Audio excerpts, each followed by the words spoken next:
there, we've got our stamps, we've got our ink, we're all set to create a project, except we're missing our paper.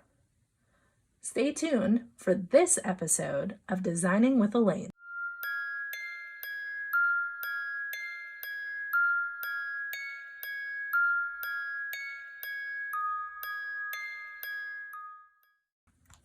Welcome back. So in today's episode, I wanted to introduce another Stampin' Up! Tool. It's the paper trimmer. It's a very basic tool, but one that anybody who does crafting, whether it's card making, scrapbook making, really any kind of cardstock, anything like that, you're going to need to trim it at some point. You're not going to want to necessarily make a card out of an 8.5 by 11 piece of paper. So I thought we'd start with how Stampin' Up's papers come. It's really cool. When I was first a demonstrator, I actually started by getting the sets of paper. You can order the subtles as a set, you can order the brights as a set, neutrals, and so on. And you get a couple sheets of each color, and there's 10 colors total. So that's pretty cool because it starts you out with a fair amount of the colors, so you can play around, see what colors are good with what. You can order more if you're a demonstrator and you're holding classes. If it's just you, it gives you a chance to test with the colors. Once you know that you like colors, or in my case as a demonstrator, if I want to use them for a bunch of cards and you're making the card bases, that's what eats up the paper pretty quick. You can get 2 A2 cards out of a single piece of paper. So depending on how many people you have come into class, you might want more than just a couple sheets of each. So you can get each individual color in a set of 24. So this is Gorgeous Grape. Gorgeous Grape is a bright, just comes in plastic, and it's 24 sheets. So what I do with mine is I take them out of the plastic and I actually put them in a file folder. And instead of doing them by bright, subtles, and neutrals, I just do them alphabetically because a lot of times I'm not necessarily thinking, ooh, I want a subtle color, which one do I want? I say, I want balmy blue. Well, it's easier for me to find balmy blue if it's right in the front alphabetically. So, as you can see, we have a lot of our sheets. Well, I want to make a card base for our card. So I'm going to take one of the sheets, and it's decently thick. Stampin' Up! Has good quality paper. And I'm going to use the Stampin' Up! Trimmer. So when you get the trimmer, you get this little guy. He has an expandable arm that comes out like so.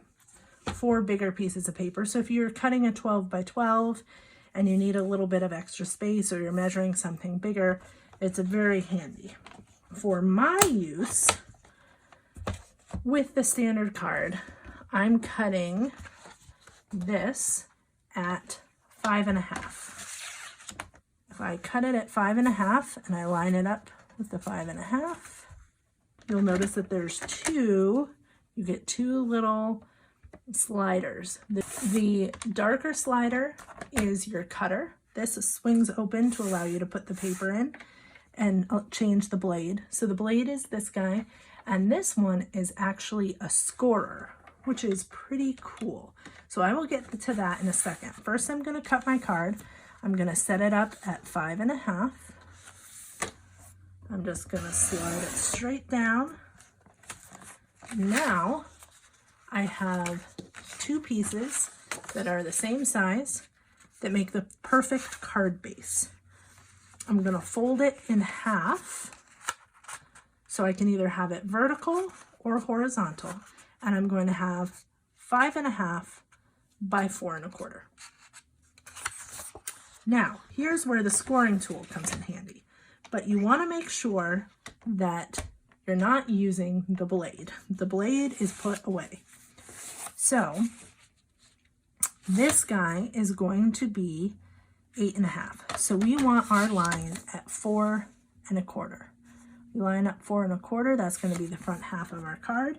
We can use our little scorer I go over it a couple times, and now we have a perfect score line that we can bend our card, which is actually pretty darn cool. And as you can see on this, my paper wasn't quite even, so I'm actually missing a tiny chunk. So we'll just flip it over this way. It takes a little practice to get it straight. Sometimes it slides a little bit when you come down from the top, so sometimes it's easier to go from the bottom. I was also doing it quickly, so a little more attention will get it a little bit straighter. But for anyone who can't fold evenly, and it is harder to do, I have trouble with it sometimes, having that score line can be really helpful. And then you can just press down. You can use your little bone folder as well to press down and get a nice solid seal. And you have a nice card. And the paper trimmer can be used to cut bigger pieces of paper. It has a ruler in the center. It has a ruler down on this side as well. This one only has, the long one is only up at the top. But it's a very versatile tool. I use it all the time. I have already had to change my blade, so it's a good thing they come in replacement packs of 4, because the tip of my blade was completely flat. And once that happens, it actually starts chewing your paper, which is no good if you want a nice, a nice card. So anyway, short episode this time, but that's the paper trimmer in a nutshell.